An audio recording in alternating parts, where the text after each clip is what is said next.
క్రైస్తవులు ఏమంటారు? అపోస్తులు ఏమన్నారు? మా బోధ ఇది, మేము చూసి సాక్ష్యం ఇస్తున్న సంగతి ఏంటంటే తండ్రి తన కుమారుని లోకానికి పంపి ఉండుట మేము చూసి సాక్ష్యం ఇస్తున్నాము అని వాళ్ళు అంటుంటే మీ సాక్ష్యం మేము వినము అని వీళ్ళు క్రీస్తు విరోధులు కదా, అబద్ధికులు, వంచకులు. బైబిల్ చెప్పినట్టు స్టేట్మెంట్ల టైటిల్స్ అవి మన ఇక కంటిన్యూషన్. మేము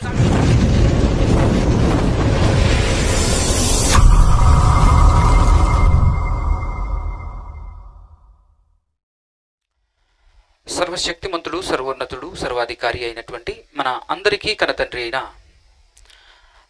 దేవదేవునికి, ఆయన కుమారుడు, మన రక్షకుడు యేసుక్రీస్తు ప్రభువుల వారి ద్వారా పరిశుద్ధాత్మ సహాయముతోనే వేవేల స్తుతి స్తోత్రాలు, కృతజ్ఞతాస్తుతులు చెల్లించుచున్నాను. దేవముగా ఆయన మాటలు వినబడినటువంటి మాటలను హృదయంలో పదిలపరుచుకొని వాటి ప్రకారంగా నడుచుకోవాలి, బ్రతకాలి అనే ఆలోచన కలిగి వచ్చి కూర్చున్నటువంటి మీ అందరికీ కూడా క్రీస్తు పేరటనే నాకు శుభములు, వందనాలు తెలియజేస్తున్నాను. నేను ఒక చిన్న విషయం మేము ముందు ఉంచాలనుకుంటున్నాను. అదేంటంటే ఈరోజు మనమందరం ఈ విధంగా కూడుకొని ఒక చోట కూర్చోటానికి గల కారణం, లేదంటే ఒక గుంపుగా, ఒక సంఘంగా ఏర్పడటానికి గల కారణం ఏంటి అంటే 2000 సంవత్సరాల క్రితం దేవుడు తన ప్రియ కుమారుడైనటువంటి యేసుక్రీస్తు ప్రభువుల వారిని ఈ లోకానికి పంపించి తన ద్వారా ఒక ఉద్యమాన్ని ఆరంభించాడు అనొచ్చు. ఒక సంఘాన్ని, ఒక విప్లవాన్ని, లేదంటే ఒక రాజ్యాన్ని స్థాపించాడు. ఆ రాజ్యమే క్రీస్తు సంఘం లేదా ఈ క్రైస్తవ్యం అని చెప్పొచ్చు. ఈ క్రైస్తవ్యాన్ని యేసుక్రీస్తు ప్రభువుల వారి ద్వారా దేవుడు స్థాపించాడు, లేదా యేసుక్రీస్తు ప్రభువుల వారు స్థాపించారు అనేటువంటి మాట కూడా మనం మాట్లాడవచ్చు.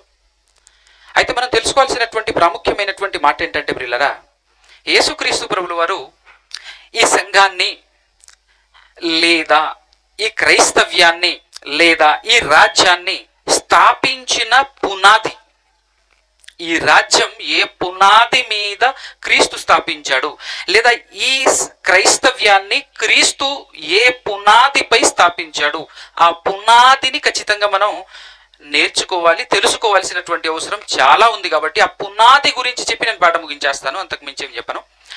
పునాది, ఒక్కసారి బైబిల్ తెరిచి మత్తయి సువార్త 16వ అధ్యాయము 18వ వచనం ఒక్కసారి చదువుతారా? మరియు బాగా వినండి, చాలామందికి నన్ను అడిగితే అర్థం కాలేదు అని అనిపించింది, నాకు మీకు కూడా అనిపిస్తుంది పాఠం అయిపోయిన తర్వాత. ఈ మాట 18వ వచనము మళ్ళా చదవండి. మరియు నీవు పేతురవు, ఈ బండ మీద, బాగా వినండి, ఈ బండ మీద నా సంఘమును కట్టుదును అంటున్నది ఎవరు? ఏమంటే అంటున్నది ఎవరు? ఈ బండ మీద నా సంఘమును కట్టుదును అని యేసుక్రీస్తు ప్రభువుల వారు మాట్లాడుతున్నప్పుడు క్వశ్చన్ ఏంటి అంటే, ఈ బండ మీద అన్నప్పుడు ఏ బండ మీద? అసలు ఆ బండ ఏంటి? ఆ బండ ఎవరు? ఈ బండ మీద నా సంఘాన్ని స్థాపిస్తా అని యేసుక్రీస్తు ప్రభువుల వారు మాట్లాడుతూ ఉన్నారు. ఎవరైనా చెప్పే ప్రయత్నం చేస్తారా? ఆ బండ ఏంటి? యేసుక్రీస్తు ప్రభువుల వారు మాట్లాడుతున్నారు, ఆ బండ, ఈ బండ మీద నా సంఘాన్ని స్థాపిస్తానని యేసు ప్రభు మాట్లాడుతున్నాడు కదా. ఇంతకు ఆ బండ ఏంటి? ఎవరు? యేసుక్రీస్తే ఆ బండ అని మీరు ఎలా చెప్పగలిగారు? మనకు వాక్యం ఉంది కదా, ఆ బండ క్రీస్తే అని 1 కొరింథీ పత్రిక 10వ అధ్యాయం 4వ వచనం చదివినట్లయితే అక్కడ ఉంటుంది కదా. ఆత్మ సంబంధమైనటువంటి బండలోనిది త్రాగిరి, ఆ బండ క్రీస్తే అన్నారు. కాబట్టి ఇక్కడ ఈ బండ మీద నా సంఘాన్ని స్థాపిస్తాను అన్నప్పుడు ఆ బండ ఎవరో కాదు, క్రీస్తు అని అన్నారు. బాగా ఆలోచన చేయాలి. మాట్లాడుతుంది ఎవరు? యేసుక్రీస్తే. యేసుక్రీస్తు ప్రభులు వారే మాట్లాడుతూ అంటున్నాడు 18వ వచనంలో, ఈ బండ మీద పేతురు, ఈ బండ మీద నా సంఘాన్ని కడతాను, ఈ బండ మీద అంటున్నాడు. మాట్లాడుతున్నది యేసుక్రీస్తు, బండ యేసుక్రీస్తు. బాగా ఆలోచన చేయాలి. ఆలోచిస్తూ వింటే చక్కగా ఈ విషయం, మంచి విషయం అర్థమవుతుంది. ఇప్పుడు యేసుక్రీస్తు మాట్లాడుతూ ఈ బండ మీద నా సంఘాన్ని కడతాను, ఈ బండ మీద కడతాను. ఈ బండ ఎవరు అని అంటే మనం ఏం చెప్పాము? ఇప్పుడు యేసుక్రీస్తు. క్వశ్చన్ ఏంటంటే ఇప్పుడు ఇంతకు ఎవరు ఈ యేసుక్రీస్తు? ఆలోచన చేసి సమాధానం చెప్పే ప్రయత్నం చేయండి. ఎవరు ఈ బండ? ఎవరు ఈ యేసుక్రీస్తు? ఎవరు ఈ యేసుక్రీస్తు? ఎవరు ఈ యేసు? ఎవరు ఈ యేసు? దద్దరిల్లిపోతుంది కదా క్రైస్తవ్యం. యేసుక్రీస్తునే నమ్ముకున్నాం. వింతేంటంటే యేసుక్రీస్తు ఎవరో తెలియదు. యేసుక్రీస్తునే నమ్ముకున్నాం మేము, కానీ మాకు ఎవరు తెలియదు? యేసుక్రీస్తే తెలియదు. అందుకోసమే ఇప్పటికీ నేటికి అనేక సభలు, టైటిల్ ఏంటి? యేసుక్రీస్తు ఎవరు? టైటిల్ ఏంటి? యేసుక్రీస్తు ఎవరు? పోనీ యేసుక్రీస్తు పలానా అని నేను చెప్పాను అనుకో, ఫర్ ఎగ్జాంపుల్గా బోధకులు ఎవరైనా చెప్పారు అనుకో, మనం ఒకటి చెప్తాం, ఇంకొకటి సభ పెడతాడు, యేసుక్రీస్తు ఎవరు అనే టైటిల్తో ఇంకో సభ పెడతాడు. ఆయన ఏమంటాడు? ఇక్కడ చెప్పింది చెప్పాడు, ఇంకోటి చెప్తాడు. కన్ఫ్యూజన్స్ క్రియేట్ అయిందా లేదా? ఉన్న డౌట్ కాస్త పెద్దదైందా లేదా? ఈయన చెప్పింది రైటా, ఆయన చెప్పింది రైటా? ఈయన చెప్పినప్పుడు సబ్జెక్ట్ మొత్తం వింటే కరెక్ట్ అనిపించింది, బాగుంది. అక్కడికి వెళ్ళిన తర్వాత అక్కడ వింటే ఆయన చెప్పింది కూడా కరెక్ట్ అనిపించింది. ఇప్పుడు ఏం చేద్దాం? అది కరెక్టే అనిపిస్తుంది, ఇది కరెక్టే అనిపిస్తుంది, ఏంద్రబ్బా ఈ ప్రశ్న? ఇప్పుడు ఏది కన్ఫర్మ్ చేసుకోవాలి మనం?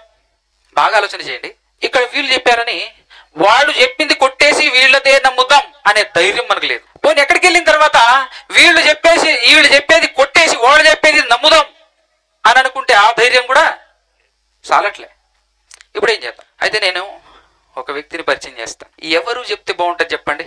పోనీ మీరు ఎవరు చెప్తే ఇంకా తిరుగులేదు బ్రదర్, ఆయన చెప్తే కళ్ళు మూసుకొని నమ్మేయచ్చు, ఇక ఆలోచించాల్సిన అవసరమే లేదు. యేసుక్రీస్తు ఎవరో, యేసు ఎవరో అనే ప్రశ్నకు పలానా ఆయన చెప్తే తిరుగులేదు, కళ్ళు మూసుకొని నువ్వు బైబిల్ చదవకపోయినా నమ్మొచ్చు అనే అంత గొప్ప వ్యక్తి ఎవరైనా ఉన్నారు ఈ లోకంలో? ఎవరైనా ఉన్నారా? అక్కడ ఎవరో అన్నగారు ఏమన్నాడు? యేసుక్రీస్తు అంటున్నారు.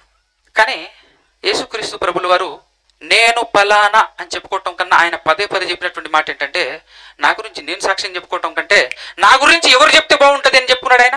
నన్ను పంపిన తండ్రి నా గురించి చెప్తే అది రైట్ అని అన్నాడా లేదా? అంత మాత్రమే కాకుండా ఇంకొక మంచి మాట, అద్భుతమైన మాట, హైలైట్ మాట ఏం చెప్పాడంటే, అరే భయ్ నా గురించి చెప్పాలంటే ఆయనే చెప్పాలి, ఆయన గురించి చెప్పాలంటే నేనే చెప్పాలి, నా గురించి చెప్పాలంటే ఆయనే చెప్పాలి, అంతే. ఆయన గురించి చెప్పాలంటే నేనే చెప్పాలి. మంచి స్టేట్మెంట్ కదా? చూద్దాం ఒకసారి ఆ మాట. 11వ అధ్యాయం మత్తయి సువార్త 27. మాట్లాడుతుంది ఎవరు?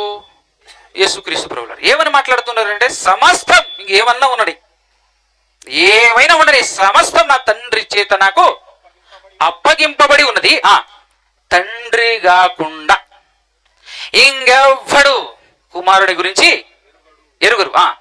కుమారుడు కాకను కుమారుడు ఎవరికైతే ఆయనను గూర్చి చెబుతాడో వాడు తప్ప ఇంకెవ్వడు తండ్రి గురించి ఎరుగడు అని చెప్పేసి అన్నాడు. అంటే ఈ మాట ఎలా ఉంది చూడండి. నా గురించి చెప్పాలంటే నా తండ్రి చెప్పాలబ్బా, ఇక ఆయన గురించి చెప్పాలంటే నేనే చెప్పాలి. ఏ మాట అసలు సరిగ్గా సరిపోయింది కదా? అంతేనంటారా కదంటారా? అర్థమవుతుందా మీకు? Very good. ఇప్పుడు ఒకానొక సమయంలో మనుషుల మధ్య ఈ ప్రశ్న అల్లాడుతుంది, తిరుగుతుంది. ఏ ప్రశ్న?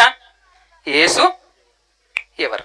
ఈ ప్రశ్న మనుషుల మధ్య చాలా కాంట్రవర్సీగా మారింది అని యేసుక్రీస్తు ప్రభుల వారు భూమి మీద తిరుగుతున్న కాలంలో యేసు ప్రభుల వారికి కూడా అర్థమైపోయింది. అందుకోసమే ఆయన ఏం చెప్పాడు? నా గురించి చెప్పాలంటే ఆయనే చెప్పాలి. ఎవరు చెప్పాలి?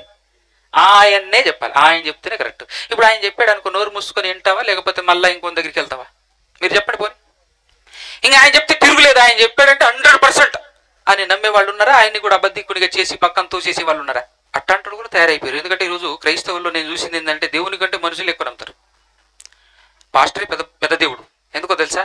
దేవుడు ఎవరో మాకేం తెలుసు? మా ఇంటికి వచ్చింది మా పాస్టర్ గారు, దేవుడు ఉన్నాడని చెప్పింది ఈయన, ఆయన కంటే ఈయన ముందు మాకు. అవునా కదా? వచ్చేటి మీద నేను విన్నాను శివులారా, దేవుడి గురించి ఇట్లా మాట్లాడుతారు అట్లా మాట్లాడుతారు, నాకు సంబంధం లేదు. మా పాస్టర్ గురించి మాట్లాడితే మాత్రం నేను ఊకోను. దేవుని గురించి ఎలా మాట్లాడితే ఇలా మాట్లాడుతున్నారు అంటే, ఆయన ఎవరో నేను చూడలేదు, ఆయనతో నాకు సంబంధం లేదు, కానీ నాకు బాగా పరిచయం. నా దగ్గర మా ఇంటికి ప్రతిరోజు వచ్చేసి మా కోసం ప్రార్థన చేసి కన్నీళ్లు గార్చి ఆయన కన్నీళ్లతోనే మమ్మల్ని పోషిస్తూ కాపాడుతున్నటువంటి వ్యక్తి మా పాస్టర్ గారు. ఆయన కోసం నేను ఏమైనా చేస్తా అనేటటువంటి వాళ్ళు కూడా. అంటే అర్థం ఏంటి? దేవుని కంటే ఎక్కువ ఎవరు నమ్ముతున్నారు? పాస్టర్ని నమ్మే కాలం. కానీ ఆ యేసు ప్రభు అన్నాడు, నా గురించి నేను చెప్పిన నమ్మకండ్రా, నా దేవుడు చెప్పింది, నా తండ్రి చెప్పింది నమ్మండి. నా గురించి చెప్పాలంటే ఆయనే చెప్పాలి, ఆయన అయితేనే కరెక్ట్గా చెప్తారు మీకు అని అన్నాడు.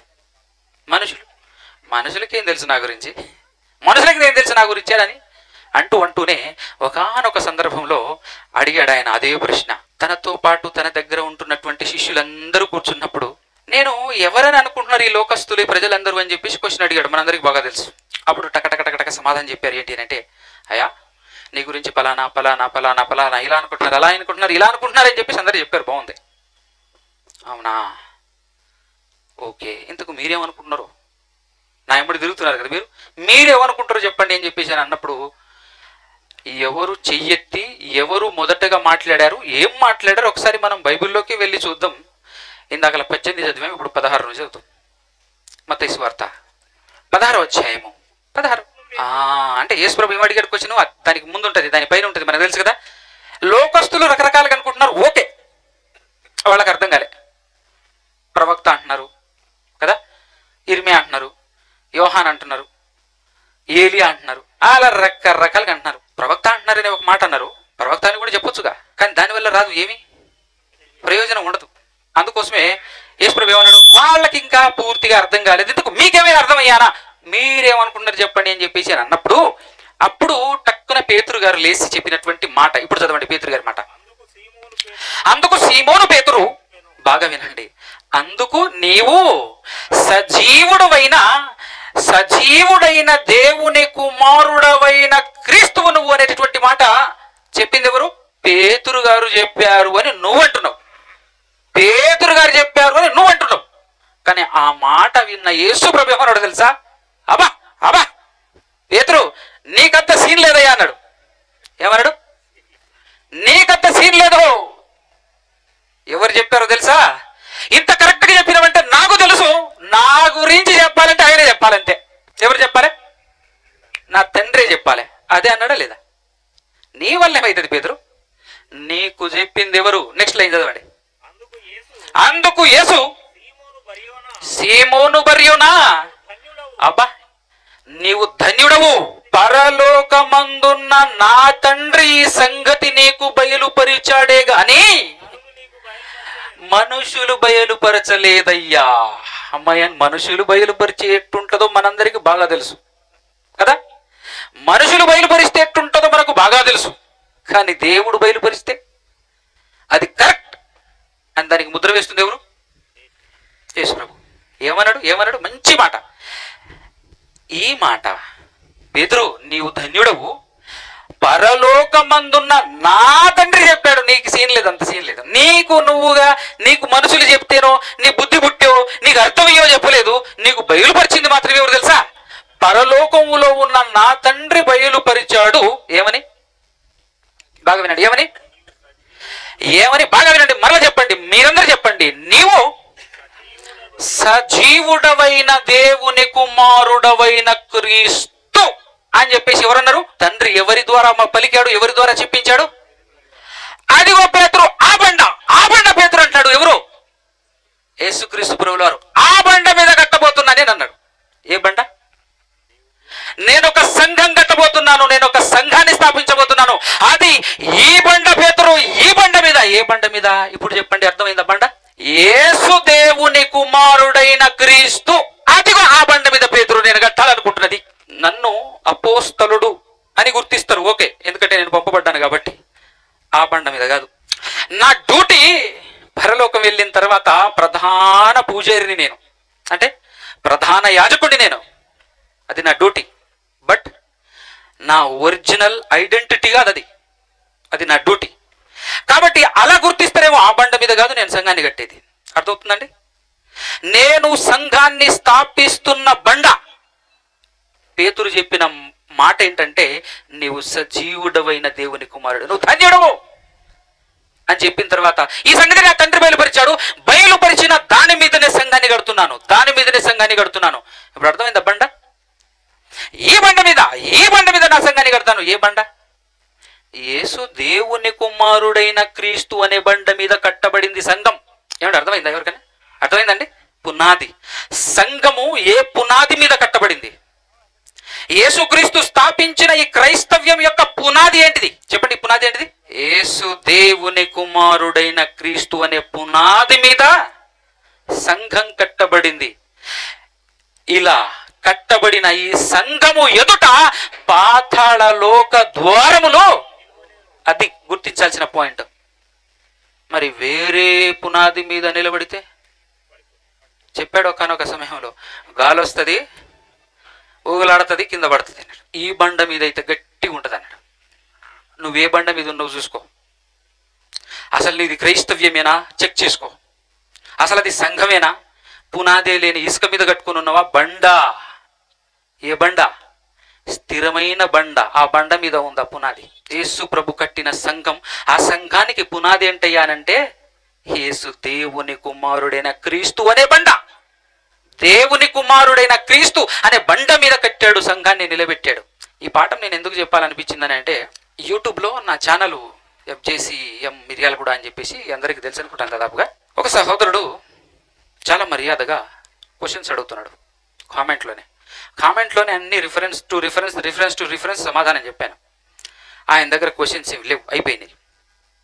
చెప్పాల్సిన కాడికి చెప్పేసి ఆయన దగ్గర క్వశ్చన్స్ అడగడానికి క్వశ్చన్స్ లేవు, మాట్లాడడానికి ఆస్కారం లేదు. ఇక సమాధానం వచ్చేసింది. సైలెంట్గా అంగీకరించి సత్యాన్ని స్వీకరిస్తాడేమో అని అనుకుంటే ఫైనల్గా ఇంకో క్వశ్చన్ అడిగిండండి. ఆ క్వశ్చన్ అడిగిన వెంటనే నాకు అనిపించింది ఇతనితో మాట్లాడడం దండగా టైం వేస్ట్ అనిపించింది నాకు. ఏమడిగాడో చెప్పనా? ఓకే, నేను ఒప్పుకుంటాను బ్రదర్, కానీ ఒక మాట ఏంటంటే, అనాది కాలము నుంచి అనగా సంఘం స్థాపింపబడిన నాట నుండి నేటి వరకు యేసు దేవుని కుమారుడనే విశ్వాసం ఏదైతే ఉందో, ఈ విశ్వాసాన్ని స్థాపించుకుంటూ వచ్చినట్టుగా చరిత్ర ఏమైనా ఉందా అని అడిగిండు. అర్థమైందా? చరిత్ర కావాలట. నాకు అడిగిన వెంటనే ఫస్ట్ కోపం వచ్చింది. ఎందుకు కోపం వచ్చిందని అంటే, మీరేమనుకోకుండా మాట మాట్లాడతారు. నాకు అనిపించింది, ఒరే పనికి మాలోడా, ఇది చరిత్ర కాదారా అనిపించింది. ఫస్ట్ అనిపించింది అది. చరిత్రకు ఆధారమే ఇది. చరిత్రకు ఆధారమే ఈరోజు ప్రపంచంలో ఏ చరిత్ర అయినా సరే, ఆ చరిత్రకు ఆధారమే బైబిల్. మీరు పెద్ద పెద్ద వాళ్ళని పోయి అడగండి, వాళ్ళే చెప్తారు. లేకపోతే వాళ్ళు ఏమైనా రాసుకున్నారా? అక్కడ ఏదో అట్ట ముక్క, ఏదో చిన్న పెంకు, ఏదో ఒకటి కనపడుతుంది. ఇది ఏంద్రా, ఇది కనపడింది అని చెప్పేసి వాళ్ళు చెక్ చేస్తారు. వాళ్ళకి ఏ గ్రంథాల్లోనూ ఆధారాలు దొరకవు. అలాంటి పేరు, అలాంటి విషయాలు బైబిల్లో దొరుకుతాయి. అమ్మ కనెక్ట్ అయింది, పద బైబిల్ని అడుగుదామని ఇప్పుడు బైబిల్లో నుంచి కాపీ కొట్టి చరిత్ర రాస్తారు వాళ్ళు. ఆ చరిత్ర పాఠ్యపుస్తకాల్లో నువ్వు చదువుకుంటున్నావు. ఆ చరిత్ర కావాలా దీన్ని నమ్మటానికి? ప్రపంచంలో ఉన్న చరిత్రకు ఆధారమే బైబిల్ అంటుంటే, శాస్త్రవేత్తలు ఘోషిస్తుంటే, అంటే నువ్వు బైబిల్లో రిఫరెన్స్ చూపిస్తే నమ్మవన్నమాట. నీకు చరిత్ర కావాలన్నమాట అనిపించింది నాకు. ఈ చరిత్ర కాదా? 2000 సంవత్సరాల నుంచి క్యారీ అవుతలే బైబిల్. కానీ వింత ఏంటంటే, ఈ క్రైస్తవ యొక్క పునాదిని మార్చటం కోసం సాతాను మొదటి శతాబ్దంలోనే కంకణం కట్టుకొని మ్యాక్సిమం మార్చేసింది. బాగా వినండి, అర్థం కావాలి. మార్చేసింది. ఎందుకనంటే, దేవుడు క్రీస్తుకు పూర్వము 1400-1500 సంవత్సరాల క్రితం ఒక సంఘాన్ని స్థాపించాడు. ఇజ్రాయెల్ అనే సంఘాన్ని స్థాపించాడు. గుర్తుందా? ఐడియా ఉందా? వాళ్లను సంఘంగా స్థాపించిన తర్వాత వాళ్లకు ఒక నిబంధన ఇచ్చాడు. కొత్త నిబంధన కాలంలో క్రైస్తవులు అనేటటువంటి సంఘాన్ని స్థాపించి కూడా ఒక నిబంధన ఇచ్చాడు. అంతకుముందు ఒక నిబంధన ఇచ్చాడు. జాగ్రత్తగా వినండి. ఆ నిబంధన ప్రకారంగా ఇజ్రాయేలు ప్రజలు ఎన్ని దినాలు బ్రతికారో మీరు చెప్పండి. బైబిల్ చరిత్ర చదివినటువంటి వాళ్ళు, తెలిసినటువంటి వాళ్ళు ఒక్క మాట చెప్ప, ఎన్ని సంవత్సరాలు, ఎన్ని దినాలు, ఎన్ని రోజులు వాళ్ళు ఇచ్చినటువంటి చట్టాన్ని అనుసరించి ఎన్ని దినాలు బ్రతికారు చెప్పండి. ఐడియా ఉంది ఎవరికైనా? ఎవరు చెప్తారా? అందాచా అయినా చెప్పండి కాస్త. అందాచా అన్నప్పుడు ఏం చెప్పాలి తెలుసా? తెలివైన వాడు చెప్పే సమాధానం చాలా కొద్ది దినాలే అనాలి.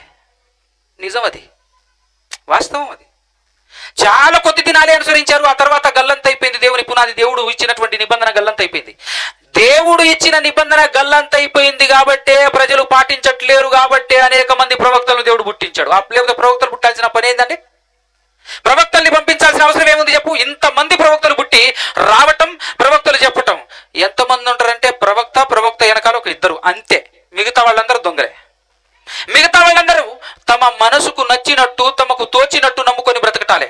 యెరూషలేములో మందిరం ఏర్పడక ముందు షిలోహులో ప్రత్యక్షపు గుడారం, ఆ ప్రత్యక్షపు గుడారం ఉన్నప్పుడే మొదలు పెడతారు తమ ఇష్టానుసారమైనటువంటి కార్యకలాపాలు. బాగా వినండి, 100% కనెక్ట్ అయ్యే విషయం. సేమ్ టు సేమ్ క్రైస్తవ్యం మొదలైన కొద్ది దినాలలోనే పునాది కనుమరుగయ్యింది. ఆ తర్వాత వాళ్ళిష్టం. ఇప్పటికీ ఒకప్పుడు ఎలాగైతే సత్యాన్ని ప్రకటించే వాళ్ళు 2-3 కనబడ్డరు. ఏషియా గారి కాలంలో ఏషియా గారు ఒకరే, ఆయనతో పాటు సపోర్టర్స్ కొంతమంది ఉంటారు, అంతే తప్ప రాజ్యం ఒక పక్కన తిరుగుతూ ఉంటే, ఒక పక్కన బ్రతుకుతూ ఉంటే ఈయన అరుస్తూ, ప్రకటిస్తూ, కేకలేస్తూ ఈయన తిరుగుతుంటాడు. ఏ ప్రవక్త కాలంలోనైనా వాళ్ళు సింగిల్సే. ఇర్మియా గారి కాలంలో ఒరే నాశనం అయిపోతారా, ఈయనంటారా నాశనం అయిపోతారా, బబులోను రాజ్యాన్ని దేవుడు రెచ్చగొట్టి మన మీదికి పంపిస్తున్నాడు, వాళ్ళకైనా సరెండర్ అవ్వండిరా అని అంటే పైపెచ్చు వీళ్ళు మాట్లాడే ఎట్లుంటాయి తెలుసా? దేవుణ్ణి నమ్మి దేవుని చిత్తానుసారంగా ఒక్క పని అంటే ఒక్క పని కూడా చేయరు. మోదీ ఎట్ట చేస్తాడు తెలుసా? మన దేవుడు గొప్పవాడు, ఎర్ర సముద్రాన్ని చీల్చిన వాడు, ఆఫ్టర్ ఆల్ ఈ బబులోను రాజు ఎంత, నబుకద్నెజరు ఎంత అంటుంటాడు. ఒరే పనికిమాలోడా, ఆ బబులోను చక్రవర్తిని రప్పిస్తున్నదే దేవుడురా అని చెప్పేసి వాస్తవమైనటువంటి ప్రవక్త, సత్య ప్రవక్త చెప్తా ఉంటాడు. కానీ ఆయన మాటలు వింటారా? ఇర్మియా గారి మాటలు వింటారా? ఎందుకు వినరు? మనకు గుంపు కావాలనే. మానవ మైండ్ సెట్ ఎట్లాంటిదనంటే మెజారిటీ బై అంతే, మెజారిటీ బై మైనారిటీ. గుంపేటు ఉంటే అటే. ఈరోజు డేట్ ఎంత? మే 1వ తారీఖున మీ వాళ్ళు వచ్చారు, బాగానే వాక్యానుసారంగా చెప్పారు, కానీ ఎక్కువ మంది ఉన్నారా ఏంది? కొంతమందే ఉన్నారు. ఆడిపోతే కుప్పలు తెప్పలే, మురిక్కాలలో దోమల గుంపు టైపు బీభత్సంగా ఉంటారు. కాబట్టి మనం మేమటే పోతాం. మాకు అది ఉంటేనే తృప్తి, హాయ్. కొంచెం కొంతమంది ఉన్నారనుకో సెట్ అవ్వదు, తృప్తిగా ఉండదు. ఆ కాలంలోనైనా ఈ కాలంలోనైనా కంపేర్ చేయండి. చరిత్ర చెప్పే సత్యం ఇది. ఈరోజు మీరు దేన్ని చూస్తున్నారు? ఎవరి వైపు చూస్తున్నారు? వాళ్ళు ఎలాగైతే సత్యాన్ని సమాధి చేశారో వీళ్ళు కూడా సత్యాన్ని ఎప్పుడు సమాధి చేశారో తెలుసా? ఈరోజు కాదండి. యేసును దేవుని కుమారుడైన క్రీస్తు అని నమ్మితేనే నిత్య జీవం వస్తుంది అని మొదటి శతాబ్దములో అపోస్తలులందరూ ఘోషించారు. ఇందాకలా సబ్జెక్ట్లో మీరు విన్నారు. యోహాను గారే తన రొమ్మున అనుకున్న యేసుక్రీస్తును బాగా ప్రేమించిన, లేదా యేసుక్రీస్తు బాగా ప్రేమించినటువంటి శిష్యుడైనటువంటి యోహాను గారు ఈ 4 సువార్తల తర్వాత ఫైనల్ సువార్తగా యోహాను సువార్త 20 అధ్యాయం 30-31 వచనాలు చదివి వినిపించారు. యేసు దేవుని కుమారుడైన క్రీస్తు అని నమ్మితేనే నిత్య జీవం అనేటువంటి మాట చెప్పారు. చెప్పినటువంటి ఆయనే పత్రిక రాస్తే ఏమంటాడు తెలుసా? ఈ సమాధిని కూల్చేసి ఇసుక మీద పునాదులు వేసేసి కట్టేటటువంటి దొంగలు వచ్చేశారు, ఇప్పటికే బయలుదేరిపోయారు అని ఆయనే హెచ్చరించాడు. చూద్దాం ఒకసారి. మొదటి యోహాను పత్రిక 2వ అధ్యాయం 18 నుంచి చదువుదాం. మొదటి యోహాను పత్రిక 2వ అధ్యాయం 18 నుంచి ఏమంటున్నాడు? చిన్న పిల్లలారా, ఇది కడవరి గడియ. ఏ విరోధి? క్రీస్తు విరోధి. ఈరోజు అర్థమవుతుంది మీకు క్రీస్తు విరోధి ఎవరు. క్రీస్తు విరోధి వచ్చునని మీరు వింటిరి కదా, ఇప్పుడు కూడా వచ్చారట. ఇప్పుడు కూడా అనేకులైన క్రీస్తు విరోధులు బయలుదేరి ఉన్నారు. అంటే ఇప్పుడు అని అంటే 2024లో కాదు ఇది. మనం ఒక్కసారి అడిగిపోవాలి. మొదటి శతాబ్దంలోనే ఆరంభించేశారట, స్టార్ట్ చేశారట. సమాధి పునాది లేకుండా చేసేవాళ్ళు పునాదిని మార్చేసి, పునాదే లేకుండా. ఎందుకంటేనండి బాగా వినండి, సాతానుడు ఎన్ని ప్రయత్నాలు చేసినా పక్కదారి పట్టదు. పక్కదారి పట్టాలంటే ఏం చేయాలి? ఒక్కొక్క కొమ్మ నరుక్కుంటూ పోతే ఏమవుతుంది? ఒక్కొక్క ఆకు తెంపుకుంటూ పోతే ఎన్నాలని ఆ చెట్టు మొత్తం పడేసేది? ఏకంగా కింద వేసేస్తే చెట్టు కూలబడిపోతాయి. అది వాడి ప్లాన్. అందుకోసమే ఏం చేశాడంట చదవండి. ఇది కడవరి గడియ అని దేని చేతను తర్వాత చెప్తుంటాడు కంటిన్యూషన్ లో. దీని చేత తెలుసుకొనిచున్నాము, అది మనలో నుండే బయలుదేరారు. ఆ కాలంలో వాళ్ళల్లో నుంచి సెపరేట్ అయ్యారంట. వీళ్ళందరూ ఏమని బోధిస్తున్నారు? ఇందాక అన్నగారు చెప్పినటువంటి మాటలు మనం విన్నాం. అపోస్తలులందరూ ముక్త కంఠంతో గట్టిగా అరచి గుద్ది చెప్పినటువంటి మాట ఏంటంటే యేసుదేవుని కుమారుడు, యేసుదేవుని కుమారుడు, యేసే దేవుని కుమారుడు అని నమ్మితేనే నిత్యం, యేసుదేవుని కుమారుడు అని నమ్మితేనే ఈ లోకాన్ని నువ్వు జయించగలవు. యేసు దేవుని కుమారుడైన క్రీస్తు అనేటటువంటి పునాది, ఆ బండ మీద సంఘాన్ని స్థాపించాడు యేసుక్రీస్తు ప్రభుల వారు అని ఘోషించినటువంటి కాలం అది. అపోస్తలుల బోధ అది. అయితే అందులో నుంచి డీవియేషన్ తీసుకున్నటువంటి వాళ్ళందరూ ఏం చెప్తున్నారట? వాళ్ళు మనలో నుంచి బయలుదేరారు, వారు మన సంబంధులు గారు. వారు మన సంబంధులైతే మనతో కూడా ఉండేటోళ్ళు. అయితే వారందరూ మన సంబంధులు కారు అని ప్రత్యక్షపరచబడటం కొరకు వారు బయలువెళ్ళిరి. అయితే మీరు పరిశుద్ధుని వలన అభిషేకం పొందిన వారు కనుక సమస్తమును ఎరుగుదురు. మీరు సత్యం ఎరుగని వారైనందున నేను వ్రాయలేదు, కానీ మీరు దానిని ఎరిగి ఉన్నందున ఏ అబద్ధమును, అంతే కదా, సత్య సంబంధమైనది కాదని ఎరిగి ఉన్నందున మీకు వ్రాయుచున్నాను. యేసు అది లెక్క. ఎవరట? యేసు ఎవరు కాదు? క్రీస్తు కాదు అని చెప్పువాడు తప్ప అబద్ధికుని గురించి అనమాట ఈ స్టేట్మెంట్. వీడు అబద్ధికుడు. యేసును క్రీస్తు కాదనేవాడు మొదటి మాట. రెండో మాట ఏంటి? తండ్రిని కుమారుణ్ణి ఒప్పుకోనని వీడే. అంటే ఖచ్చితంగా అపోస్తుల బోధలో సూచిస్తున్నటువంటి విషయం ఏంటంటే క్రీస్తు విరోధులు వీళ్ళిద్దరిని ఒప్పుకోరట. ఎవరిద్దరిని? తండ్రిని కుమారుణ్ణి ఒప్పుకోవాలి. తండ్రి ఉన్నాడు, కుమారుడు ఉన్నాడు అని ఒప్పుకోవాలంటే ఖచ్చితంగా. ఒప్పుకుంటేనే క్రీస్తు బోధ, ఒప్పుకోకపోతే క్రీస్తు విరోధి. బాగా వినండి, ఇద్దరు ఉన్నారని ఒప్పుకోవాలి. అంటే మనకు మోపు కట్టడం బాగా అలవాటైంది. ఒకటే కట్టేస్తే ఏమవుతుంది? కట్టేసినా ఇద్దరు కనపడుతుంటారు. ఎంత కట్టేసినా ఇద్దరిద్దరే. ఇద్దరని ఒప్పుకోవాల్సిందే నువ్వు అని చెప్పేసి మాట్లాడుతున్నాడు వచనం. ఇద్దరు ఉన్నారు. ఇద్దరు ఎవరెవరు? తండ్రి ఎవరు, కుమారుడు ఎవరు? తండ్రిని ఏమైనా ఒప్పుకోవాలి, కుమారుడు ఏమైనా ఒప్పుకోవాలి. ఇద్దరు దేవుళ్ళను బోధిస్తే ఒప్పుకుంటుందా బైబిల్? లేదంటే ఇద్దరు దేవుళ్ళను ఒప్పుకోవాలని చెప్తున్నారా? వాళ్ళ ఇంటెన్షన్ ఏంటి? ఇద్దరు ఉన్నారు, ఇద్దరు దేవుళ్ళ? ఒక పెద్ద దేవుడు, ఒక చిన్న దేవుడా? ఒక తండ్రి అనే దేవుడు, ఇంకో ఆయన కుమారుడు అనే దేవుడా? ఏమని ఒప్పుకోవాలి? ఆలోచించాలన్నా వద్దా? పరిశోధించాలన్నా వద్దా? తండ్రిని ఒప్పుకోవాలి, కుమారుడిని ఒప్పుకోవాలి. ఒప్పుకునే వాడు క్రీస్తు విరోధి. ఎవరు క్రీస్తు విరోధి? తండ్రిని ఏమైనా ఒప్పుకోవాలని చెప్పింది మొదటి కొరింథీ పత్రిక 8:6 మనందరికీ తెలుసు. మొదటి కొరింథీ పత్రిక 8:6 మనందరికీ తెలుసు. ఏంటంటే అక్కడ మాట, ఆకాశమందును భూమి మీదను దేవతలు అనబడినటువంటి వాళ్ళు చాలా మంది ఉన్నను మనకు దేవుడు ఒక్కడేనా? ఇది కూడా చాలా మందికి అర్థం కావట్లేదు. పెద్ద కన్ఫ్యూజన్. మామూలుగా అమాయకులకు తెలియదు. బోధకుడు ఏం చేస్తాడంటే అంతా ఒకటే అనుకుంటూ పోతాడు. ఒకటేనట్రా అని చెప్పేసి విశ్వాసులు వెళ్ళిపోతారు. వాళ్ళు ఏమైనా బైబిల్ ఓపెన్ చేసి చదువుతారా? ఒక్కటేను ఉందా అనే ఆ డిఫరెన్స్ చూస్తారా? వాళ్ళు చూడరు. మన పాస్టర్ చెప్పారు ఇద్దరు ఒకటే అంట. ఒక్కడా? ఒక్కడేనుందా? ఒక్కడే. ఎవరా ఒక్కడే? కుమారుడు అయితే కాదుగా, అంతే కదా. అక్కడ ఏమైనా ఒప్పుకోవాలి? తండ్రిని ఒప్పుకోవాలి, కుమారుడిని ఒప్పుకోవాలి. తండ్రి ఎవరైనా ఒప్పుకోవాలి? నేను చెప్పానా, బైబిల్ చెప్పిందా కదా? ఇప్పుడు యేసుని ఏమైనా ఒప్పుకోవాలి? అదొకసారి అదే పత్రికలో 4:15 చూడండి. 4:15 చూడండి. యేసు దేవుని కుమారుడు అని ఎవడు అన్నాడంటే అర్థం ఏంటండి? ఎవడు ఒప్పుకుంటాడో, ఇక ఇంకా స్పెషల్గా సపరేట్గా అలా ఒప్పుకోకపోతే దేవుడు లేడు, ఉండడు అని నువ్వు అర్థం చేసుకోవాలని మళ్ళీ ఇది కూడా రాయాలి. నాకు ఆత్మ సహాయం ఉంటే అది ఈజీగా అర్థమైపోతుంది, అంతేనా కదా? ఎవడైతే యేసు దేవుని కుమారుడు అని ఒప్పుకుంటాడో వానిలోనే దేవుడు ఉంటాడు, వాడు దేవుల్లో ఉంటాడు. ఇప్పుడు రండి, ఈ వచనం దగ్గర మొదటి యోహాను పత్రిక 2:22 రెండో మాట ఏమన్నాడు? తండ్రిని ఒప్పుకోవాలి, కుమారుడిని ఒప్పుకోవాలి. ఇప్పుడు తండ్రి ఎవరు, కుమారుడు ఎవరు క్లియర్ అవుతుందా లేదా? ఏమని ఒప్పుకోవాలి? ఇద్దరు ఉన్నారని ఒప్పుకోవాలి. ఇద్దరు దేవుళ్ళని కాదుగా. ఏమని ఒప్పుకోవాలి చెప్పిందా? ఒప్పుకోకపోతే ఎవడాడు? క్రీస్తు విరోధి అని బైబిల్లో ఉందా లేదా? విచిత్రం ఏంటంటే, నేను చాలాసార్లు బాధపడింది, నవ్వుకుంది. ఈ వచనం చూపిస్తారు, ఇదిగో వాళ్ళు క్రీస్తు విరోధులు మమ్మల్ని చూపిస్తారు. కరెక్ట్గా చదువు నాయన, ఒకసారి నువ్వే కరెక్ట్గా చెప్పరాదు, పిన్ టు పిన్ చెప్పరాదు, కాస్త అర్థం అవుతుంది అని అనిపిస్తుంది. చెప్పరు. ఎంత క్లియర్గా ఉంది. ఇప్పుడు అదే పత్రికలో 4వ అధ్యాయం క్రీస్తు విరోధి ఎవరో, విరోధులు ఎవరో 1వ వచనం నుంచి అండి 15 వరకు చదువుతాం. 4వ అధ్యాయం 15 వరకు. 4వ అధ్యాయం 1వ వచనం నుంచి మొదటి యోహాను పత్రికనే. ప్రియులారా, అనేకులైన అబద్ధ ప్రవక్తలు లోకములోనికి బయలుదేరి ఉన్నారు గనుక ప్రతి ఆత్మను నమ్మక ఆయా ఆత్మలు దేవుని సంబంధమైనవో కావో అని మనం పరీక్షించాలంట. పరీక్షించుడి. బాగా వినండి. యేసుక్రీస్తు శరీరధారి అయి వచ్చెనని ఏ ఆత్మ ఒప్పుకుంటుందో అంటే అర్థం ఏంటండి? అంత డైరెక్ట్గా చదివితే మనకు అర్థం కాదు కదా, నేను చెప్తాను. యేసుక్రీస్తు శరీరధారి అయి వచ్చెనని ఒప్పుకోవాలా? దేవుడు శరీరధారి అయి వచ్చాడని ఒప్పుకోవాలా?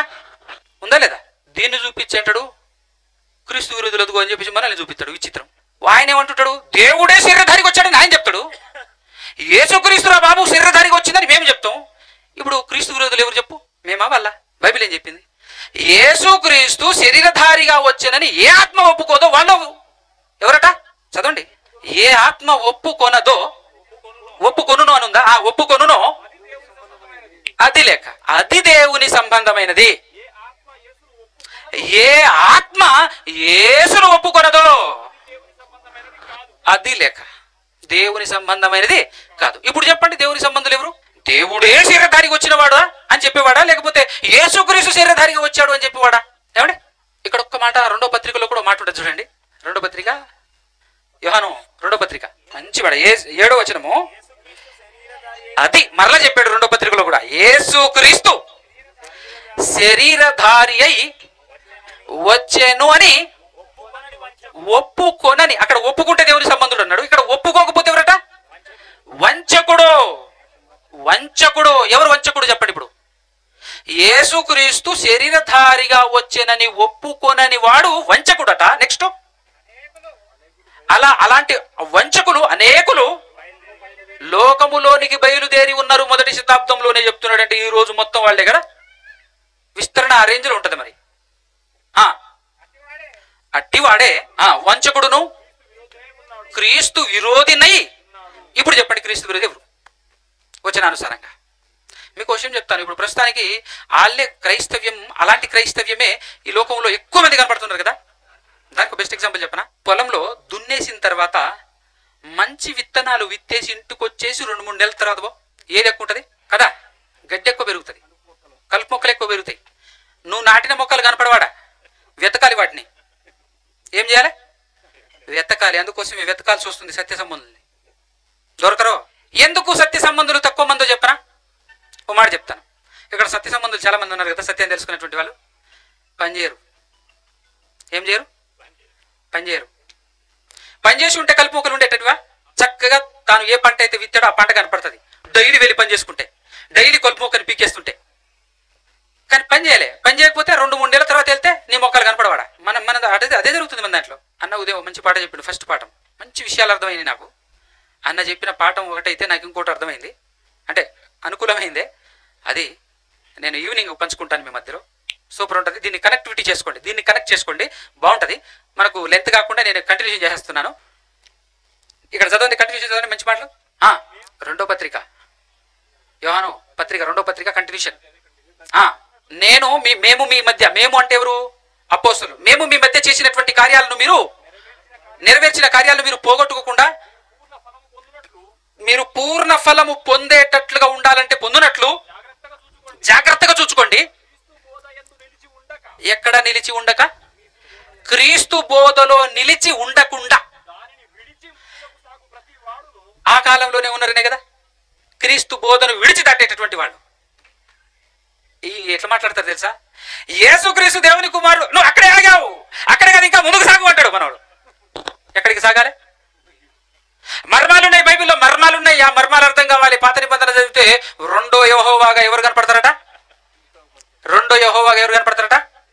యేసుక్రీస్తు కనపడుతుంటాడట. ఇదేంటి ఎట్లా అని అంటే, మర్మాలు బ్రదర్ చాలా ఉన్నాయి మర్మాల లోపల అని చెప్పేసి మాట్లాడుతున్నటువంటి వాళ్ళు బోల్డెడ్ మంది ఉన్నారు. అప్పుడు నాకు ఒకటి ఏమనిపించిందని అంటే, పాపం దేవునికే బైబిల్ రాదు. ఎవరికి రాదు? అందుకోసం దేవునికి బైబిల్ వచ్చి ఉంటే పాత నిబంధనలో కూడా యెహోవాగా యేసుప్రభు ఉన్నాడన్న సంగతి కొత్త నిబంధనలు రాపిచ్చుగా. దేవునికి బైబిల్ తెలియదు కనుకనే యేసును దేవుని కుమారుడైన క్రీస్తు అని నమ్మండి అని ఆజ్ఞాపించాడు, తెలియక పాపం. కానీ దేవుని మించిన జ్ఞానులు ఈరోజు చాలా మంది పుట్టుకొచ్చారు. దేవునికే తెలియని విషయాలు తెలిసిపోతున్నాయి. ఇంతకు ముందు పాత నిబంధన మాకు బాగా అర్థం కాలేదు, ఇప్పుడు అర్థం అవుతుంటే వామ్మో ఆయన ఎవరో కాదు, సాక్షాత్తు యెహోవా ఆయనే అని ప్లేట్ ఫిరాయించి రిటర్న్ వెళ్ళిపోతున్నారు. అది చూసి నేను షాక్. దేవుడిని చూసేలా నమ్మొచ్చుగా నువ్వు? నీకు ఇన్నాళ్ళు పాత నిబంధన అర్థం కాలేదు, దేవునికి అర్థం కాలే. రాయించిందే దేవుడు కదా, దేవునికి తెలుసు కదా పాత నిబంధనలు ఏవై ఉన్నాడో ఏ విధంగా ఉన్నాడో ఆయనకు తెలుసు కదా. పాత నిబంధనలు ఆయన యెహోవాగా దేవునిగా ఉంటే ఇక్కడ దేవుని కుమారుడు అని నమ్మ నీకెందుకు చెప్తాడు, నాకెందుకు చెప్తాడు? అబద్ధం చెప్పిండా ఇది దేవుడు అంటే? దేవునికి అర్థం కాని విషయాలు నీకు అర్థమైనాయా? చూసారా దేవుడిని ఎలా ఏ విధంగా అబద్ధికునిగా చేసి క్రీస్తు బోధను దాటి ముందుకెళ్తున్నారో అర్థం కావాలి మనకు. అదే చెప్పాడు పాపం ఎవరు? యోహాను గారు. క్రీస్తు బోధను క్రీస్తు బోధ ఎందు నిలవక దానిని దాటి ముందుకు సాగు ప్రతివాడు ఆయన దేవుని అంగీకరించడట. అంతే కదా, దేవుడు చెప్పిన దాని ప్రకారంగా ఆజ్ఞాతిక్రమమే పాపం. నీకు ఇచ్చిన ఆజ్ఞ ఏంటి? యేసు దేవుని కుమారుడైన క్రీస్తు అని నమ్ము, అలా నమ్మితే నీ నిత్యం వస్తుంది. ఇది ఆజ్ఞ. అట్లా కాదు, మా పరిశోధనలో ఆ ఆజ్ఞకు అతీతంగా మాకు అర్థమైంది అంటాడు. నువ్వు ఎన్ని పరిశోధనలు చేసినా ఉన్న ఆజ్ఞల ప్రకారంగా నీకు అర్థం కావాలి, అయితేనే నీ పరిశోధన రైటు. నువ్వు పరిశోధన చేసిన తర్వాత దేవుడు ఫైనలైజేషన్ చేసి దేవుడు ఎనాలిసిస్ చేసి చెప్పినటువంటి మాటే ఆజ్ఞలు.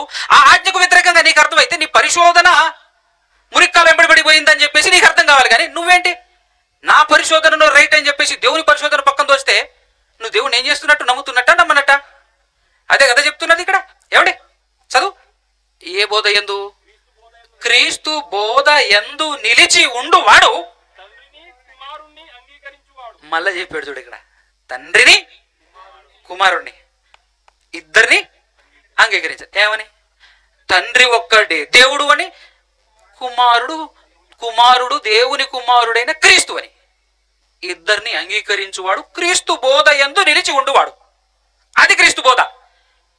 మొదటి శతాబ్దం నుంచి ఈ రోజు వరకు నడిపిస్తున్న బైబిల్ చరిత్ర కాదా? ఈ చరిత్రను నమ్మవా? నమ్మకుంటే పో. నువ్వు నమ్మితే నాకేమైనా కోట్లు వస్తాయా, లక్షలు వస్తాయా? సొక్కా కూడా రాదు. సొక్కా కూడా రాదండి. పోతే నువ్వు నాకేందట? బైబిల్ ఉన్న ప్రకారం దేవుడు ఏదైతే ఆజ్ఞాపించాడో ఆజ్ఞానుసారంగా స్టడీ చేసి వాస్తవాలను మీకు తెలియచేస్తున్నాం. ఏడే నెంబర్ పోనంటే బతిలాడతామా? బతిలాడమని ఎక్కడైతే చెప్పలే. నమ్మితే నమ్ము, లేకపోతే పో. నిత్యం వస్తుంది, ఇట్లనే నమ్మితే నిత్యం వస్తుంది అని దేవుడు చెప్పాడు. దానికి లోబడి నీకు చెప్తున్నాం. చూసుకుందాం ఉత్సవాలు గివాలు అని అంటే వేసుకోపోయి అక్కడ నా అడవిలో అని చెప్పేసి అంటాం. అంతకు మించి ఏం లేదు. కాబట్టి క్లియర్గా చదవండి. నెక్స్ట్ లైన్ మంచి మాట. ఎవడైనాను ఈ బోధను తేక, బాగా వినండి, ఈ బోధను తేక మీ యొద్దకు వచ్చిన ఎడల ఏమన్నాడు? ఏ బోధను తేక అంటే క్రీస్తు బోధ అంటే తండ్రి ఉన్నాడు, కుమారుడు ఉన్నాడు. తండ్రి ఒక్కడే దేవుడు, కుమారుడు క్రీస్తు అని చెప్పే ఈ బోధను తేక, ఇది క్రీస్తు బోధ. ఈ బోధను తేకుండా మీ దగ్గరికి ఎవరైనా వస్తే వారిని మీ ఇంట చేర్చుకోవద్దు. శుభమని వారితో చెప్పవద్దు. శుభము అని కూడా చెప్పొద్దు, అంటే వందనాలు కూడా చెప్పొద్దు. వాళ్ళు మీ ఇంట్లో రానియొద్దు అని చెప్తుంటే వింతేంటంటే నవ్వాలో బాధపడాలో అర్థం కాక ఈ వచనాన్ని వాళ్ళు చదువుతారు, ఇదిగో వాళ్ళు రాకండి అని మనల్ని చూపిస్తారు. ఊరే అయ్యా కరెక్ట్గా చదువురా నాయన, ఎవరి గురించి చెప్తుంది అది? నువ్వు చదివి చెప్పు, కాస్త point to point, pin to pin కాస్త ఎక్స్ప్లెనేషన్ చేయరాదు. ఒక్కడుంటే నీ ముందు అర్థమైతే మాత్రం ఒక్కడున్నారు. అయ్యా మీరు మా ఇంటికి రాకండి అని చెప్పేసి పోతురాళ్ళు. అవునా కదా? అయ్యా నీ గురించే నువ్వు చెప్పింది అక్కడ, మిమ్మల్ని మా ఇంటికి రావద్దని, మీకే వందనాలు చెప్పొద్దని చెప్తుందా వచ్చినావు. అవునా కదా? మళ్ళీ నువ్వు చెప్తావు తిరిగి మాకు వీళ్ళు రానియకండి అని. ఎవరి రానియొద్దని చెప్తుందా వాక్యం? ఎంత గొప్పగా ఉంది, ఎంత మంచిగా ఉంది. అవునా కదా? అదండి క్లారిటీ. ఏం చదువుతారో, ఏం ఆలోచిస్తారో. మేము ఎందుకు బాధపడతామనంటే కొన్నిసార్లు బాధ కలుగుతుందంటే ఎందుకు ఇంత సత్యం, ఇంత క్లారిటీగా, ఫుల్ క్లారిటీగా బైబిల్లో ఇంత చక్కగా అసలు ఆ అరటి పండు ఒలిసి నోట్లో పెట్టినట్టు అంత క్లియర్గా ఉన్నా కూడా ఎందుకు నమ్మరో అర్థం కాదు. కానీ ఒక విషయం మాత్రం బలంగా నాకు ఏమర్థమైందనంటే, ఎవరైతే వాక్యం మీద ఆధారపడి బ్రతుకుతారో వాళ్ళు ఖచ్చితంగా అంగీకరిస్తారు. పాస్టర్ మీద ఆధారపడేటటువంటి వాళ్ళు ఇక్కడ ఈ మాటలు విన్న తర్వాత హృదయం కాస్త బలహీనపడుతుంది. అమ్మా ఇదే నిజమేమో అనేటటువంటి ఒక డౌట్ వస్తుంది.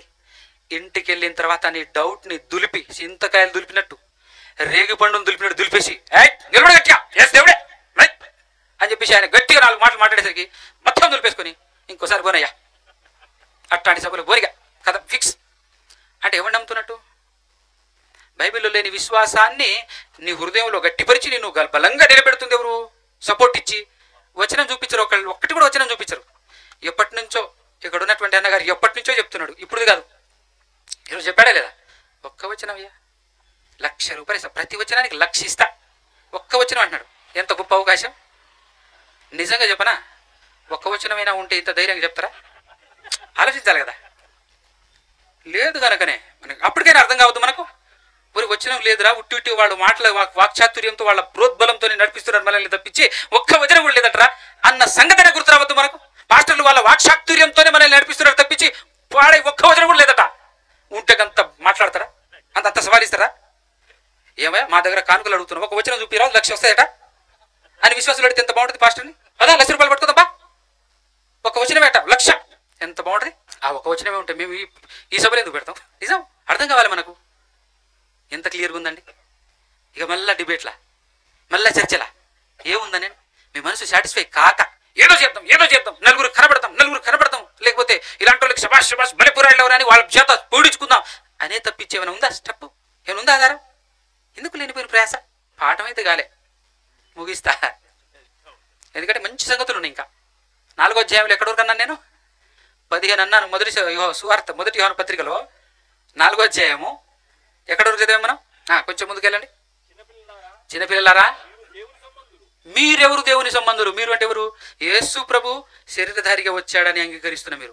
దేవుడు శరీరధారిగా రాలే, యేసు ప్రభు శరీరధారిగా వచ్చాడు అని అంగీకరిస్తున్న మీరు దేవుని సంబంధులు. మీలో ఉన్నవాడు అది లెక్క, మీలో ఉన్నవాడు లోకంలో ఉన్నవాడి కంటే గొప్పవాడు గనుక మీరు వాళ్ళని జయించి ఉన్నారు. వారు లోక సంబంధులు గనుక లోక సంబంధులైనట్టే మాట్లాడతారు. ఈ మాట పాయింట్అవుట్ చేసుకోండి. వారు లోక సంబంధులు గనుక లోక సంబంధులైనట్టే మాట్లాడతారట. ఇదే టాపిక్, ఇదే టైటిల్. రాత్రి నాకు 20 minutes ఇస్తానన్నాడన్న, ఇదే టైటిల్. వారు లోక సంబంధులైనట్టు మాట్లాడతారట. ఎట్ట మాట్లాడతారో రాత్రి చెప్తా. ఇప్పుడు కంటిన్యూషన్. లోకము వారి మాట వినును, మనము దేవుని సంబంధులము. దేవుని ఎరిగిన వాడు మన మాట వింటారు. ఎంత క్లియర్గా ఉంది. దేవుని సంబంధి కానివాడు వినడు వినడు వినడు వినడు. దేవుని సంబంధులు మాత్రమే మన మాట వింటారు. ఇంతకు దేవుని సంబంధులు ఎంతమంది ఉన్నారు అనుకుంటున్నారు? కుప్పలు తెప్పలు లేరు. యేసుప్రభు చెప్పాడా లేదా? విశాల మార్గంలో వెళ్ళేవారు అనేకులట. 1,00,000 1,00,00,000 అని ఎందుకు చెప్పలే ప్రభు? నెంబర్ ఎందుకు చెప్పలేదంటే నెంబర్ మించిన ఆయన, నెంబర్కి మించి వాళ్ళు కాబట్టి అనేకులు అనేసాడు. మరి నిత్య జీవమును ఇరుకు మార్గంలో ప్రవేశించేవారు ఎంతమంది ప్రభు అని అంటే కొందరే. ఇక్కడ ఎంతమంది ఉన్నారు? కొందరే. ఈ కొందరిలో కూడా అందరు కాదు మళ్ళీ, అవునా కదా? ఉంటారు మళ్ళా. అందుకోసం యేసు ప్రభు అన్నాడు కొందరే. వాళ్ళేమి మాట వింటారు, లోక సంబంధం మాట వినరు అని చెప్పాడా లేదా? కంటిన్యూషన్. ఇందువలన అది సత్య స్వరూపమైన ఆత్మ ఏదో భ్రమపరుచు ఆత్మ ఏదో తెలుసుకొనుచున్నాము. ఇక ఆత్మ సంబంధులు మాట్లాడితే, ఆత్మ సంగతులు మాట్లాడితే ఆత్మ కలిగిన వాడు తప్ప యేసును ప్రభు అని ఒప్పుకోడట. దేవుడు అని కాదు, యేసును ప్రభువు అని. ప్రభు అంటే క్రీస్తు అని, అభిషక్తుడు అని, రాజు కదా. అట్లా ఆత్మ నీలో ఉంటే నువ్వు యేసును ఏమని ఒప్పుకోవాలి? ప్రభువు, క్రీస్తు, దేవుని కుమారుడైన క్రీస్తు. అది లెక్క. కంటిన్యూషన్. ప్రియులారా, మనం ఒకరినొకరిని ప్రేమించుకుందాం. ఎలాగనగా ప్రేమ ఎవరి మూలంగా కలుగుతుంది? దేవుని మూలంగా కలుగుతున్నది. ప్రేమించు ప్రతివాడు దేవుని మూలముగా పుట్టినవాడు. ప్రేమించు ప్రతివాడు దేవుని మూలముగా పుట్టినవాడై దేవుణ్ణి ఎరుగును. దేవుడు ప్రేమ స్వరూపి. ప్రేమ లేనివాడు దేవుణ్ణి ఎరుగడు. ఎవరి ద్వారా అనేది కింద చెప్పాడు. మనము ఆయన ద్వారా జీవించున్నట్లు దేవుడు తన అద్వితీయ కుమారుణ్ణి, బాగా వినాలి, దేవుడు తన అద్వితీయ కుమారుని పంపించాడా? దేవుడే వచ్చేసాడా? అందుకోసమే పైన ఏం చెప్పిండు? దేవుడు శరీరధారిగా రాలే, యేసు ప్రభు శరీరధారికి వచ్చాడు అని పైన చెప్పుకుంటూ వచ్చాడు. అదే విషయం ఇక్కడ కోట్ చేశాడు మళ్ళీ స్టార్టింగ్ లో. కింద ఏమన్నాడు? దేవుడు ఆయనలో మనం ఉండాలని దేవుడు తన అద్వితీయ కుమారుణ్ణి లోకములోనికి పంపాను. ఆయన ద్వారా మనం జీవించాలని ఆయన్ని పంపించాడు. ఎవరైనా యేసుక్రీస్తును తన కుమారుడైనా పంపించాడు కదా. దీని వలన దేవుడు మన యందుంచిన ప్రేమ ప్రత్యక్షపరచబడుచున్నది. నెక్స్ట్, మనం దేవుడిని ప్రేమించామని కాదు, దేవుడే మనల్ని ప్రేమించి మన పాపాలకు ప్రాయశ్చిత్తమై ఉండుటకు ఎవరిని పంపాడు? ఇది ఎంత మంచి మాట అంటే, మనం ఉన్నది ఉన్నట్టు చెప్పామనుకో ఏమంటారు తెలుసా? ఓ చూసావా యేసు ప్రభువుని తగ్గిస్తున్నాడు అరట. అంటే బైబిల్ సరిగా చదవని వాళ్ళని బోల్తా కొట్టిద్దామని. అంతకుమించి ఏమి లేదు. ఆ మాటకు అర్థం ఏంటంటే ఆయనకు తెలుసు, ఉన్నదే చెప్తున్నారని ఆయనకు తెలుసు. కానీ ఎరుగురు ఉంటారుగా, ఏం బైబిల్ సరిగా చదవని వాళ్ళు ఉంటారు కదా, వాళ్ళని బోల్తా కొట్టించి మన వైపు తిప్పుకోవాలి అంటే ఏం చేయాలి? చూసావా యేసు ప్రభువుని తగ్గిస్తున్నాడు అని అంటారు. ఎప్పుడు? ఈ మాటను బట్టి నేను ఒక మాట మాట్లాడతా. మనల్ని ప్రేమించింది దేవుడు, మనం చేసిన పాపాలకు ప్రాయశ్చిత్తం కలిగి ఉండాలని మనల్ని యేసు ప్రభువును పంపించింది ఎవరు? దేవుడు.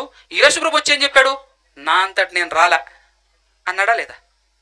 బాగా, నా అంతట నేను రాలా, నన్ను పంపిస్తే అంటే నీకేం అర్థం కావాలి? ఇప్పుడు నిన్ను కాపాడాలి, నిన్ను రక్షించాలి అనే ఉద్దేశం యేసు ప్రభుది కాదు, దేవునిది అని అర్థం కావాలా వద్దా? ఏమంటే వాస్తవే కదా. ఆయన ఓపెన్గా చెప్పాడు. ఓ ఎగేసుకుంటూ నీకోసం రాలే నేను, ఆయన పంపించాడు కాబట్టి వచ్చా నేను అంటున్నాడా లేదా యేసు ప్రభు? మన ప్రభు. కానీ ఆయన గ్రేట్నెస్ ఏంటి అంటే, ఆయన కోసం ఒక 1000 రూపాయలు ఇవ్వన్నా అని చెప్పేసి, లేదంటే ఒక 10,000 ఇదిగో పలానా వ్యక్తికి ఇవ్వని మిమ్మల్ని అందరిని ఎవరన్నా అడుగుతా నేను, వాడు ఇస్తారా 10,000? పోనీ 10,000 అంటే ఎవరన్నా పెద్ద మనసు చేసుకొని ఇచ్చారనుకో, 1,00,000 రూపాయలు ఇవ్వన్నా అనుకో, అన్నా నేనే దొరికినా నీకు అంటవా లేదా? మనం ఏమన్నా పోయిపోయి నేనే దొరికినా, చాలా మంది ఉండగా నేనే 1,00,000 రూపాయలు ఇవ్వాలా? చాలా క్రిటికల్గా ఉన్న అప్పులున్నాయి, బస్తున్నాయి అంటాడు. చాలా సాకులు చెప్తావా లేదా? ఏ సాకు చెప్పకుండా ప్రాణాలు అర్పించడానికి దేవుడు చెప్పిన ఒకే ఒక్క మాటను పట్టుకొని దిగిపోయాడు చూడు. అది మన యేసు గొప్పతనం. మనం ఇస్తామా? ఈరోజు ఇంత సత్యం తెలుసుకున్నా కూడా ఏ ఒక్కరు దేవుని కొరకు ఏమైనా ఇవ్వగలుగుతున్నారా? పెట్టగలుగుతున్నారా? పని చేయగలుగుతున్నారా? ఉన్న 10-20 మంది ఇక్కడ ఎంతమంది ఉన్నారో తెలియదు, వాళ్ళందరూ ప్రాణం పెట్టి గట్టిగా పనిచేస్తే ఇంతే ఉంటారా? ఎట్లుంటారు ఇక్కడ? ఒక్క యేసుక్రీస్తు ప్రభువు వారు ఒక మూలను, ఒక సెంటర్ పాయింట్లో పట్టుకొని ప్రపంచాన్ని అలా అలా ఊపేశాడు. ఆయన తర్వాత 12 మంది అంటే 12 మంది, చివరికి వచ్చిన అపోస్తులైన పౌలు గారిని పట్టుకొని 13 మంది ఇందాక అన్న చెప్పినట్టు భూలోకాన్ని తలకుందులు చేశారట. 1300 మంది ఉన్నా మనం ఒక్క పాయింట్ కూడా కదలలేము. ఏమి చేయలేము ఇక్కడ కదా. ఎందుకంటే చెయ్యం, ఏదైనా చేద్దామని ముందుకు పోయినా ఖర్చు అవుతాయి. మనకు దేవుని కంటే ఇవి ఎక్కువ కదా. కాబట్టి విందాం మంచి మాటలు. కంటిన్యూషన్ ఏం చెప్పాడు చూడండి. కంటిన్యూషన్, ఇందులో ప్రేమ ఉన్నది. ప్రియులారా, దేవుడు మనల్ని ఇలాగూ ప్రేమింపగా మనం ఒకరినొకరు ప్రేమింపబద్ధులమై ఉన్నాము. ఏ దేవుణ్ణి? క్వశ్చన్ వేయచ్చా? అంతే కదండి, ఏ దేవుణ్ణి? ఎందుకంటే చాలా మంది చమత్కారంగా ఏం సమాధానం చెప్తా తెలుసా? దేవుడు ఒకడేనని. ఆ దేవుడు కాదన్నాడు, దేవుడు ఒకడేనని. దేవుడు ఒకడేని మేము అంటున్నాము. తండ్రి అయిన దేవుడు ఒకడే. ఒకడే. మళ్ళీ ఇటుపక్క రా, ఒకసారి ఇటుపక్క తిరుగు, ఇటుపక్క తిరుగు. కుమారుడైన దేవుడు ఒకడే. ఆకాశ తెరికి తిరుగు. పరిశుద్ధాత్మ దేవుడు ఒక్కడే. మరి ముగ్గురు అవ్వట్లేరా అన్నానంటే అట్టెట్టయితారు? ఈయన ఒక్కడే, ఆయన ఒక్కడే, ఈయన ఒక్కడేనా? ఒరే 1 + 1 + 1 = 3 అవుతుంది కానీ అని చెప్పేసి అన్నాను అనుకో. అట్ట కాదు, ప్లస్ ఏ చేయకూడదు నువ్వు. అసలు ప్లస్ ఎందుకు చేయాలా? మేము చెయ్యం. అంతేనా కదా. చాలా విచిత్రంగా ఉంటుంది అనమాట, విడ్డూరంగా ఉంటుంది వ్యవహారం. కాబట్టి ఈ విధంగా మాట్లాడి ముందుకు సాగిపోతూ ఉంటారు.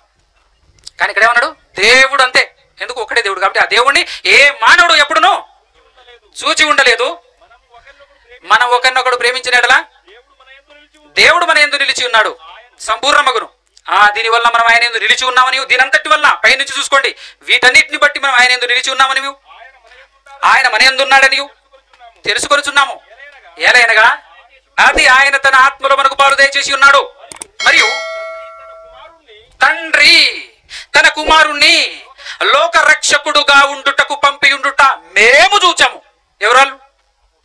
మేము చూచి సాక్ష్యం ఇచ్చుచున్నాము. మీ సాక్ష్యం మేము అంగీకరించము. ఎవరు ఈ మాట ఎవరు చెప్తున్నారు? క్రైస్తవులు. అంతే కదా. క్రైస్తవులు ఏమంటారు? అపోస్తులు ఏమన్నారు? మా బోధ ఇది.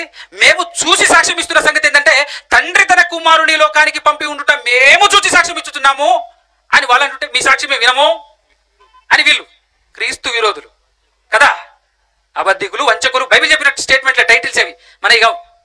కంటిన్యూషన్, మేము సాక్ష్యం ఇచ్చుతున్నాము కాబట్టి మా సాక్ష్యాన్ని బట్టి యేసు దేవుని కుమారుడు అని ఎవడైతే ఒప్పుకుంటాడో వానిలో దేవుడు నిలిచి ఉన్నాడు, వాడు దేవుని యందు ఉన్నాడు. ఎంత బాగుంది. అంటే ఒక వచనం చూపించుకుంటూ పోతే ఒక వచనం అనుకోవచ్చు, గ్యాప్ లేకుండా 1 నుంచి 15 వరకు గుంజుకొచ్చిన ఎక్కడైనా తేడా ఉందా? ఎంత పర్టికులర్గా, ఎంత అద్భుతంగా ఉంది వివరణ, అనే కదా. ఇప్పుడు చూడండి 5:1 ముగించుకుందాం. ఏమై ఉన్నాడు? యేసే. చెప్పరా? దేవుడై ఉన్నాడు అనా? యేసే క్రీస్తై ఉన్నాడు అని చెప్పు. నమ్ము ప్రతివాడు అదే లెక్క. దేవుని మూలముగా పుట్టడం అంటే ఒరిజినల్ బాప్తిస్మం ద్వారా పుట్టడం అనమాట. ఏమని నమ్మువాడు? యేసే క్రీస్తు అని నమ్మువాడు దేవుని వల్ల పుట్టినవాడు. యేసే క్రీస్తు అని నమ్మువాడు దేవుని వలన. అది గుర్తు పెట్టుకొని ఒక్కసారి 4 చదువు. ఇప్పుడు 4 చదువు. అది యేసే క్రీస్తు అని నమ్మేవాడు దేవుని మూలంగా పుట్టాడు. అలా దేవుని మూలంగా పుట్టిన ప్రతివాడు లోకాన్ని జయిస్తారట. లోకాన్ని జయించిన విజయము ఏంటిదట? మన విశ్వాసమే. నేను ఎక్కడికి వచ్చానో తెలుసా? ఎక్కడికి వచ్చానో మీకు ఇప్పుడు అర్థమవుతుంది. లోకమును జయించిన విజయము మన విశ్వాసమే. విశ్వాసము యేసు దేవుని కుమారుడు అని నమ్మువాడు తప్ప లోకమును జయించువాడు మరి ఎవడు? ఎందుకంటే ఇదే కదా బండ. సంఘం స్థాపింపబడిన పునాది ఇదే కదా. ఏ పునాది? యేసు దేవుని కుమారుడైన క్రీస్తు అని నమ్మేవాడు తప్ప ఇంకెవడు జయించలేడు. ఎందుకంటే ఈ బండ మీదనే యేసు ప్రభు సంఘాన్ని కట్టాడు. ఈ సంఘము ఎదుట పాతాళ లోక ద్వారములు నిలబడవు. అందుకోసమే నువ్వు జయించగలవు లోకాన్ని. ఒరిజినల్ క్రీస్తు స్థాపించిన సంఘం ఏ బండ మీద ఉందో అర్థం కావాలి, ఏ విశ్వాసం మీద ఉందో. చూసారా? ఆ పునాది మీద ఉన్నది మనం. మొదటి శతాబ్దము నుంచి ఆ విశ్వాస పరంపరని కొనసాగిస్తున్నది మనం. చరిత్ర కొనసాగుతూనే ఉంది. ఇది కాదా చరిత్ర? 2000 సంవత్సరాల చరిత్ర ఇది కాదా? నమ్మవా? నరకానికి పోయేటోడు నమ్మడు, దేవుని సంబంధుడు నమ్ముతాడు, లోక సంబంధుడు చెప్పిందిగా, వాక్యమే చెప్పింది. కాబట్టి చూసారా, క్రీస్తు సంఘం లేదా క్రైస్తవ్యం ఏ పునాది మీద, ఏ బండ మీద కట్టబడింది? యేసు దేవుని కుమారుడైన క్రీస్తు అనే బండ మీద కట్టబడింది. ఆ బండ మీద నిలబడి ఉన్నవాడి ఎదుట పాతాళలోక ద్వారములు నిలవనేరవు. అతను ఈ లోకాన్ని జయిస్తాడు. అతడు తప్ప ఇంకెవడు జయించలేడు అని బైబిల్ సాక్ష్యం ఇచ్చింది. కాబట్టి ఈ లెక్కల ప్రకారంగా మీరు, నేను, మనమందరము బ్రతికి ముందుకు సాగాలని కోరుకుంటున్న మాటలు ముగిస్తున్నాను. కళ్ళు మూసుకొని తలొంచి చిన్న ప్రార్థన చేసుకుందాం. పరిశుద్ధుడా, పరిశుద్ధుడా, పరిశుద్ధుడా, పరమందు ఆసీనుడా, సకల ఆశీర్వాదాలకు కారణభూతుడైన తండ్రి, మీ ఉన్నతమైన శ్రేష్టమైన నామానికి స్తోత్రాలు అయ్యా. ఎంతో ఓపికతో తండ్రి, ఎండను కూడా తండ్రి ఆ తాకిడి తగలకుండా ఎంతో చక్కగా చల్లటి గాలితో ఈ వాతావరణాన్ని అనుకూలపరిచినందుకు స్తోత్రములు తండ్రి. వినబడినటువంటి మాటలు చక్కగా మీరు మాతో, మా ద్వారా మాట్లాడి తండ్రి, మా అందరి యొక్క, మరి ముఖ్యంగా అనేకుల యొక్క మనోనేత్రాలను వెలిగించే అద్భుతమైనటువంటి మాటలు మీరు మాకు దయచేసినందుకు స్తోత్రాలు. కృతజ్ఞతాస్తుతులు చెల్లించుచు మీ పాదాల సన్నిధిలో నుంచి మీ ప్రియ కుమారుడు, మా ప్రభు లోక రక్షకుడు యేసు ప్రభు పరిశుద్ధ నామముననే ప్రార్థన అడిగి వేడుకొనుచు బ్రతిమాలుకొనుచు నాము తండ్రి, ఆమేన్. ఓపికతో విన్న మీ అందరికీ కూడా క్రీస్తు పేరటనే